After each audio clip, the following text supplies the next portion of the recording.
Uma opção que eu sou apaixonado é o envio de carta.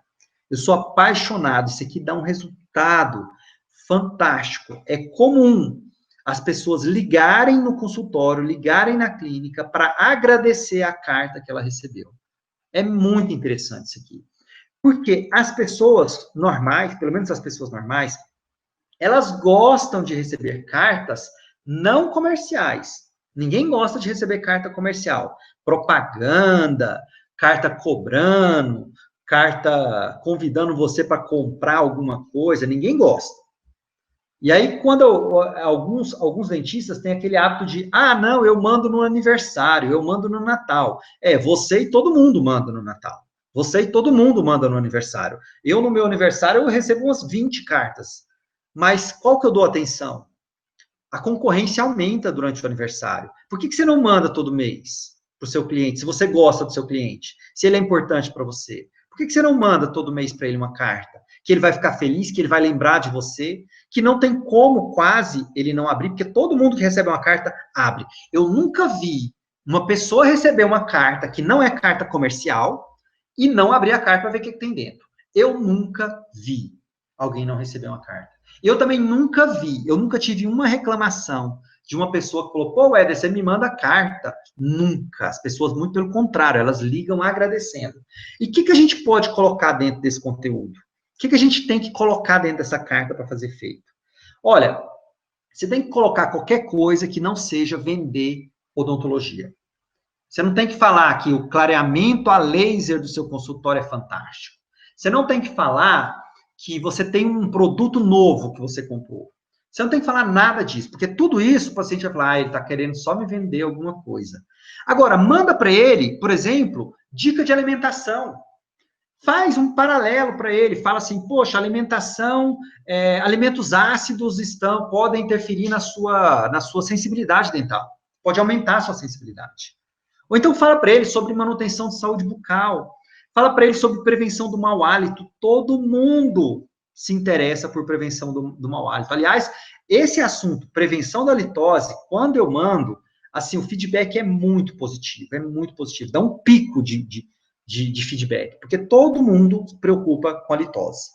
Você pode falar de assuntos que até rodeiam a odontologia, como, por exemplo, o efeito do sono sobre a saúde bucal, pessoas que rangem os dentes, pessoas que têm atrição, que têm algum problema, algum distúrbio de ATM, que durante o sono, que tem aumentos de picos de contração muscular, e isso vai prejudicando seus dentes, vai fazendo com que a pessoa tenha mais problemas. Você pode falar sobre a saúde de gestante, porque sempre tem alguém que a gente conhece que está grávida, é incrível. Sempre tem uma barrigudinha perto da gente. Uma amiga que está grávida, um parente, às vezes até uma pessoa muito próxima da gente. Então, a gente sempre gosta de olhar isso. Você pode falar também de saúde de bebê, de saúde de adolescente. Você pode falar de um monte de coisas que não é necessariamente falar de cárie, não é necessariamente falar de implante. Se você olhar aqui, eu não coloquei implante, eu não coloquei cárie, eu não coloquei bracket ortodôntico. Mas fala, por exemplo, da importância de um sorriso para a pessoa, sei lá, desenvolver bem no trabalho, receber uma promoção, ser reconhecida pelos amigos, tudo isso tem um impacto muito positivo. E carta, as pessoas amam. Qual que é a frequência ideal para carta? Bom, a frequência ideal é mensal.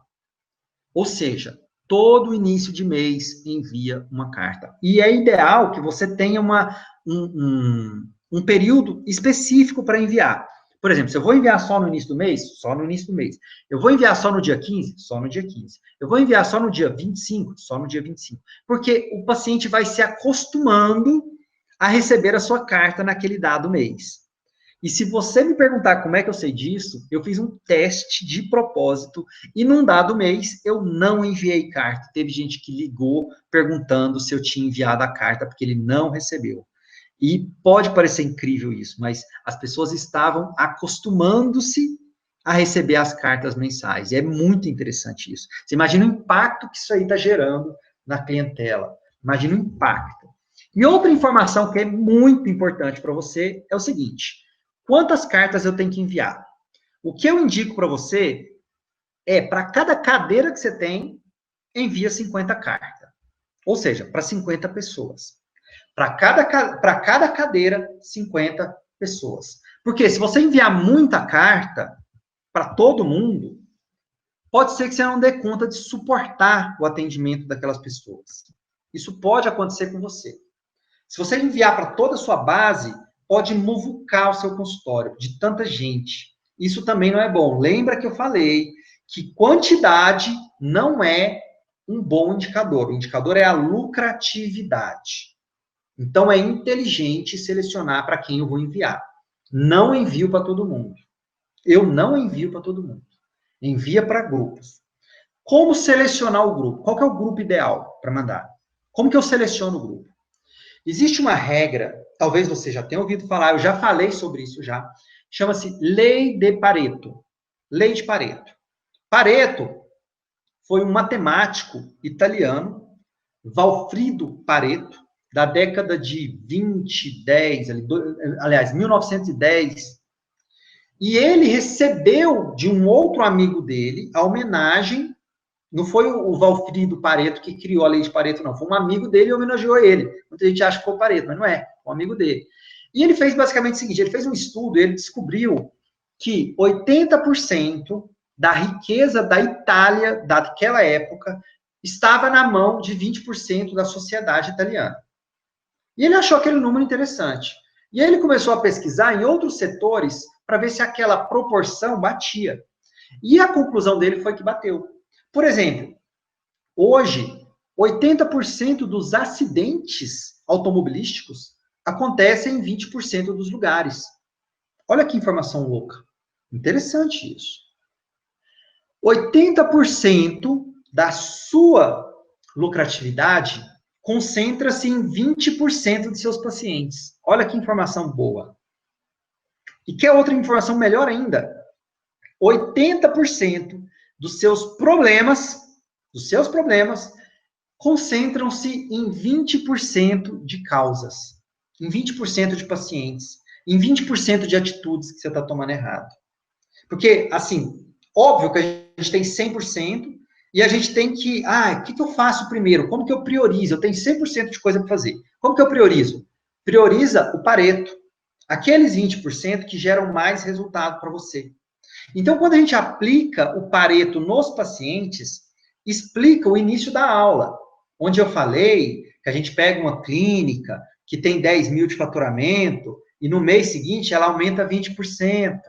E no outro trimestre, mais 20%. No final do ano, a gente está 80% a mais de faturamento. Isso não é mágica e nem conversa para boi dormir, não. Isso é o uso inteligente dos dados reais que você tem.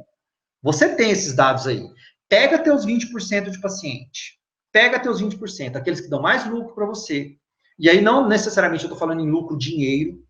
Se eu tiver, por exemplo, eu sou ortodontista e trabalho só com ortodontia, cobro um preço só. Como é que eu tenho 20%? Você tem 20% de pacientes que são muito melhores de atender do que outros. E da mesma forma, você tem 20% de paciente terrível, que você queria que mudasse de cidade.